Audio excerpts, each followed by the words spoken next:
Hey everyone, it's David Japine. Welcome to the Wolf Sports YouTube channel.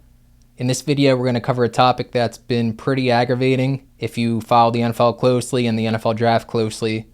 Over the past year plus, the narrative around Broncos quarterback Bo Nix, and as a prospect coming out of Oregon and also Auburn, was totally foolish, baseless, and I don't know what people were watching, honestly. And it's continued now. Had a tremendous rookie season with the Broncos, helped them get to the playoffs, and now the narrative is it was that he's a low ceiling prospect, has a weak arm, totally untrue things, and then it turned into, oh, he's a product of Sean Payton, and nobody wants to give him credit, nobody wants to admit they were wrong. And let's just start this video with Sean Payton basically answering that question. Sean, I'm sure you've heard people say that you and Bo have a terrific marriage as quarterback and head coach. If you can take us behind the scenes a little bit, what does that marriage well, I mean, look, I think that can vary depending on, it's easier to say that when you're talking to a head coach that works primarily with the offensive side of the ball and is involved in the play calling. But I think oftentimes it's used in a way, and sometimes, I said this, I think, in the offseason, you know, like this was the perfect fit. Who's not interested in that player? You know, it almost discredits the athlete, but it fits the narrative for those that had him ranked where they had. So we're never going to get away from our narratives, are we? You know, we're going to hold on to we were right with that narrative. And so, well, that was the right fit. That's a great marriage, and that explains any success and all success. You really can't put it much better than that. Payton is spot on, as you'd expect. Defending his quarterback, he's been doing it for a while now. Hit back at people that said how much stronger Nick's arm got from college, and he totally pushed back on that. And he also said plainly after he drafted Nix last year to Jay Glazer on his podcast that a lot of people don't know what they're doing in scouting quarterbacks and scouting players overall. And we've seen it play out. I mean, maybe Nix doesn't play as well this year. Maybe it's a sophomore slump or whatever.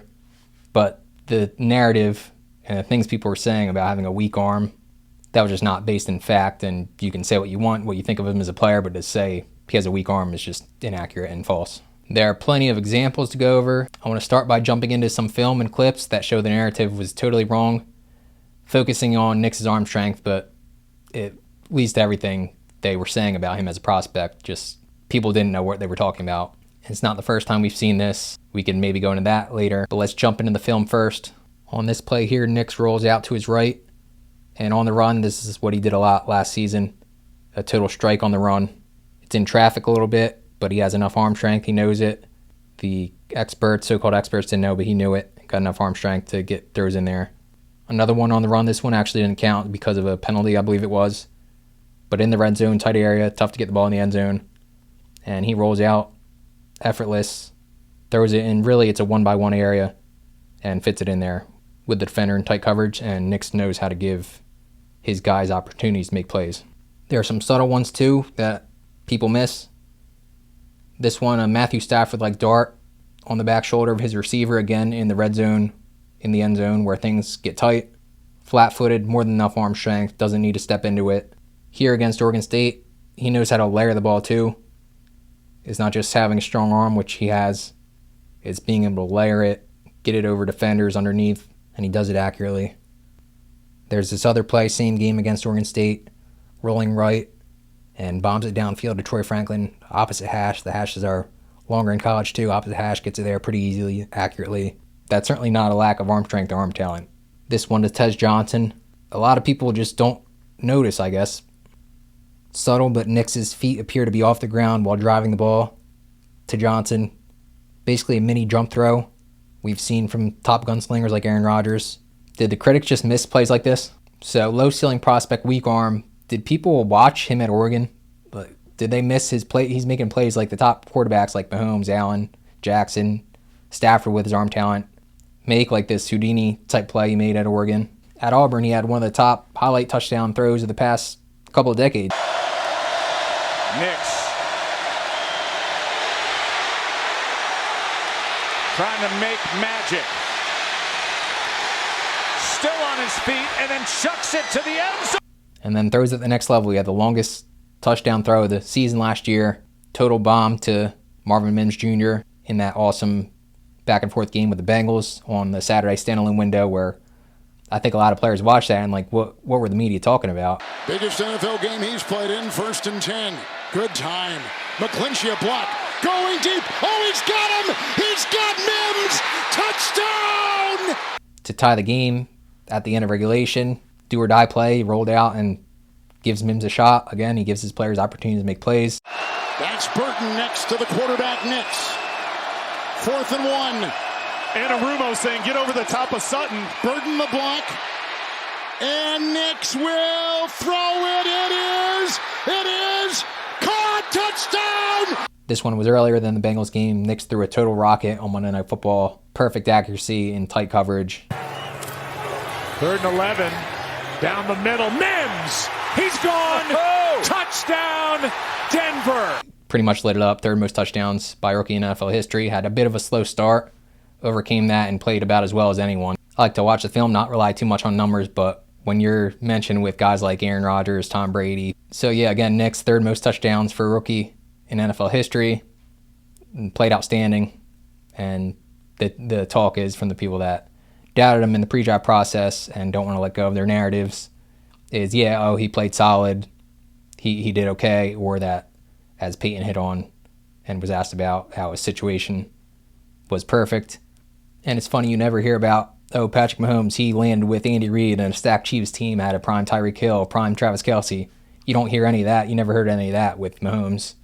And Mahomes is a great player. But for some reason, that's used against Nix, that argument, he plays for Sean Payton. And it simply has to do with these people said Nix couldn't play, has a weak arm, and look like fools. So they're holding on to their narratives.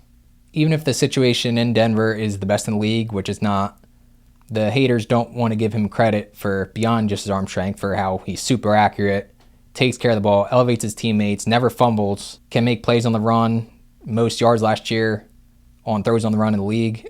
Not sure what more you could have asked for him as a rookie. Again, that wasn't the best situation in the league last year. Sean Payton's a great coach, but the supporting cast, other teams have it much better than Nix did with Denver. Some people want to say about the offensive line, how he has one of the best pass protecting offensive lines in the league. A lot of that has to do with him. He gets rid of the ball. He doesn't take sacks. That was the case dating back to his time in college. Taking sacks, a lot of the best quarterbacks in history, they know how to avoid sacks, and Nix does that too. One of the baseless criticisms Nix still gets after his excellent rookie campaign is that he throws too many short passes, as if he's incapable of throwing the ball down the field. One, did the pundits not only miss the longest touchdown throw of the season and other bomb throws, but did they also miss the lasers he was throwing over the middle in traffic? And 2, Mahomes, as stated, no doubt a great quarterback, but many of the Nix haters are some of the same people that'll say, Mahomes is head and shoulders above every quarterback in the league, including Josh Allen, Lamar Jackson. Mahomes throws a ton of short passes. If that's what it takes to move the ball, Mahomes is going to do it. That's what Nix does. They move the ball, make plays with their legs when necessary. There shouldn't be a problem with that. And apparently there isn't for Mahomes, but there is for Nix. He has an ideal blend of athleticism and quarterbacking talent. It felt like I was in the twilight zone with people missing this last year, but everyone did. There's so much groupthink with especially the NFL draft for some reason. I don't know if people don't actually watch the film of the players in college and just narratives take over like they did for Nix, but people missed big time on his talent level. We'll see what happens with his career. There's no doubt he has more arm talent than everyone said. The narratives continue at the next level. It's pretty embarrassing and not right that sports fans have to listen to people that are just saying totally false things about Nix not having a strong arm. We've seen this movie before with Josh Allen. When he was coming out in 2018, it was worse than Nix maybe, with how much people were relentlessly on him and saying he can't play, he should play tight end or whatever. And he just became so good, didn't have an offensive-minded head coach like Sean Payton, doing it with multiple offensive coordinators, just consistently lighting it up. His supporting cast wasn't great early in his career, and he elevated guys and had the Bills competitive. And we were laughed at and discredited from a mainstream media person who's still a mainstream analyst for saying that Allen's a hit after a couple of seasons when it was clear he was going to be a star quarterback based off his talent, if you know what you're watching. And there was no reckoning either for everyone that was wrong about him. It didn't. People just moved on. So for Allen, there was nothing anyone could say at all with what he's done. Just won the MVP last year. Again, a ton of different situations, different coordinators, different players around him. Still plays at a superstar level. That won't happen for Nix if he continues to have success in the NFL. They'll just chalk it up to Sean Payton. Won't ever say they were wrong. They'll stick to their narratives. But at least Nix's head coach has his back. And the players do too. They voted him as a top 100 player in the NFL after his rookie season.